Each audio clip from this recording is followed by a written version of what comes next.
Mtumishi, kwanza kabisa mimi namshukuru Mungu kwa sababu yeye ndo kanipa uwezo na hiki kipaji cha kuweza kuwasaidia watu, na hata sasa hivi kanisa letu limeanza kuwaamini wengi, wanakuja watu ambao wana matatizo tofauti tofauti. Amina baba mchungaji. Na hata ile Jumapili nadhani uliona niliweza kuwaombea watu waliokuwa na matatizo yaliyoshiba kwenye miili yao.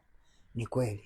Yaani mtumishi, nimeshangaa sana baba mchungaji, lile ombi ulilofanya pale, kwa sababu ulidondosha watu. Lilikuwa ni kubwa sana. Yaani mimi nilikuwa naamini wachungaji wengi wana mambo ya kishirikina, kumbe tu wanawasingizia. Na mimi nakwambia kuanzia leo nitakuwa mtumishi wako mpaka utaponichoka. Usijali kwa sababu ushirikina ni mbaya.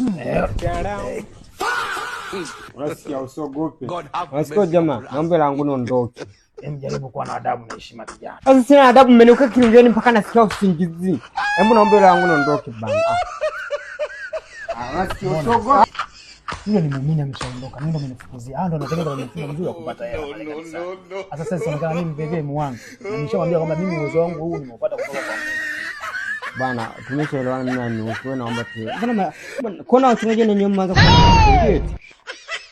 Bana, naomba wewe niondoke bana. Sikia basi, unasikia? Mimi naomba nikupeleke kilingeni, kuambia mizimu kwamba bana sikupi hela. Niache sende kilingeni mimi. Tunaenda. Siende. Twende. Niache. Mpaka niamshe majini.